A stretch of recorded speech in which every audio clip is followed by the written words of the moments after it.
अभय दुबे जी, सबसे पहले शुरुआत आपसे ही करते हुए, चूंकि गृह मंत्री अमित शाह की चिट्ठी इस वक्त मैं देख पा रही हूं, इसमें उनकी ओर से लिखा गया है कि श्री खड़गे जी, मैं आपको ये पत्र राज्यसभा में मणिपुर की घटनाओं पर चर्चा के लिए आपका सहयोग मांगने के लिए लिख रहा हूं।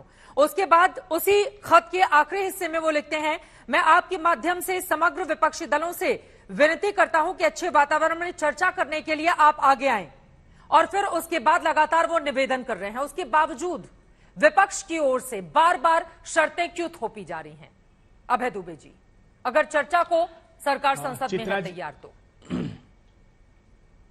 चित्रा जी, देखिए, मणिपुर में जो हुआ है सत्ता की सरपरस्ती में, उन पापों पर पर्दा डालने का पत्र मात्र ये है। हम तो पहले दिन से आग्रह कर रहे हैं कि रूल 267 के तहत चर्चा करा लीजिए, क्योंकि उसमें समय का बंधन नहीं होता, उसमें प्रधानमंत्री की भी जवाबदेही तय होती है, उसमें वोटिंग होती है। मगर 176 रूल के तहत भारतीय जनता पार्टी के सांसदों ने ही पत्र दिया है। 2.5 घंटे की सीमित चर्चा है। हम जानते हैं कि इस पाप पर पर्दा डालने के लिए कुछ संख्या में भारतीय जनता पार्टी के सांसद बोल लेंगे और उसके बाद ये प्रकरण को समाप्त मान लेंगे। मैं आग्रह करता हूं मेरे देश के प्रधानमंत्री से, जब भारतीय जनता पार्टी के प्रवक्ता गदगद हो रहे थे कि अमेरिका के संयुक्त सत्र को प्रधानमंत्री जी संबोधित कर रहे हैं, वहां की पार्लियामेंट में आप बोल सकते हैं प्रधानमंत्री जी तो भारत की पार्लियामेंट जिसने आपको चुनकर यह ओहदा दिया, उसमें आप क्यों नहीं बोलना चाहते हैं? आप नवाज शरीफ को गले लगाने चले जाते हैं बगैर निर्धारित समय के केक काटने के लिए। मैक्रोन को फ्रांस में गले लगा लेते, तो मणिपुर के लोगों को गले लगाने में आपको आपत्ति क्या है प्रधानमंत्री जी? एक के बाद एक उत्तराखंड के 3 मुख्यमंत्री बदल दिए, गुजरात के 2 मुख्यमंत्री बदल दिए, कर्नाटक में 2 मुख्यमंत्री बदल दिए, लेकिन मणिपुर में जो हिंसा का तांडव है कि चर्चा नहीं करने दे रही है सरकार। जब वो बकायदा खत लिख रहे हैं, अगर उनकी मंशा कमजोर होती और विपक्षी दलों को चर्चा में भाग नहीं लेने देने का होता, तो इस तरह की चिट्ठी क्यों लिखी जाती गृह मंत्री की ओर से, जिनकी सीधी जवाबदेही है? वो मणिपुर भी गए थे, लगातार वो खत भी लिख रहे हैं। तो विपक्षी दलों से भी पलटकर सवाल क्यों न पूछा जाए कि क्या हंगामा करना ही मकसद है? और अभी अभी नया विपक्षी इंडिया बना है, तो शक्ति प्रदर्शन कर दो सरकार के सामने एकजुट होकर। नहीं लिख देते ना गृह मंत्री जी कि हाँ, हम रूल 267 में चर्चा के लिए तैयार है। क्या परेशानी है आपको?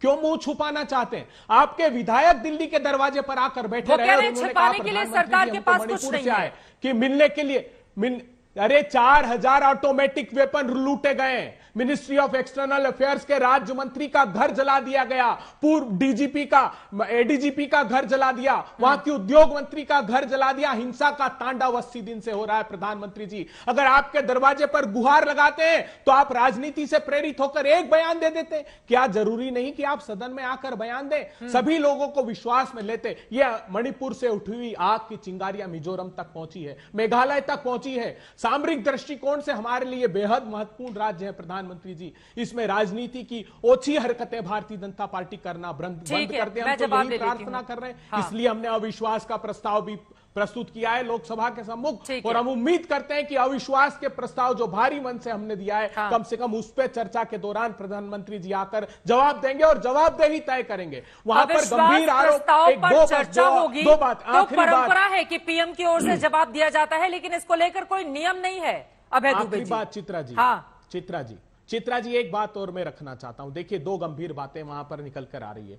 यह भी कहा गया है कि आर्टिकल 355 इन्वोक किया है, वहां पर एक वरिष्ठ अधिकारी ने यह बात कही है। उसका नोटिफिकेशन हुआ है कि नहीं हुआ है, यह हम प्रधानमंत्री जी से जानना चाहते हैं। वहां एक पुलिस अधिकारी ने हाईकोर्ट में एफिडेविट दिया है कि बीरेन सिंह जी ने ड्रग माफिया को प्रोटेक्ट करने का दबाव मुझ पर बनाया। तो ये जो अवैधानिक असंवैधानिक गतिविधियां चल रही है, कम से कम हम जवाबदेही सारे आरोपों पर चर्चा तो होने दें। अगर आपने अविश्वास प्रस्ताव दिया, उधर स्वीकार कर लिया गया, तो अब तो कम से कम सदन में इस तरह का गतिरोध नहीं। आज भी हंगामा हुआ, सदन की कार्रवाई जैसे ही शुरू होती है तत्काल हंगामा शुरू हो जाता है। अब ये स्पीकर के विवेक पर छोड़ दें कि वो कौन सी तारीख इसके लिए मुकर्रर करते हैं। लेकिन प्रेम शुक्ला जी, अब सीधे आपके पास आते हुए, मल्लिकार्जुन खड़गे जी की ओर से जो चिट्ठी लिखी गई है वो भी मेरे पास है, और पूरी चिट्ठी मैंने गृह मंत्री की भी पढ़ी है, इनकी भी पढ़ी है।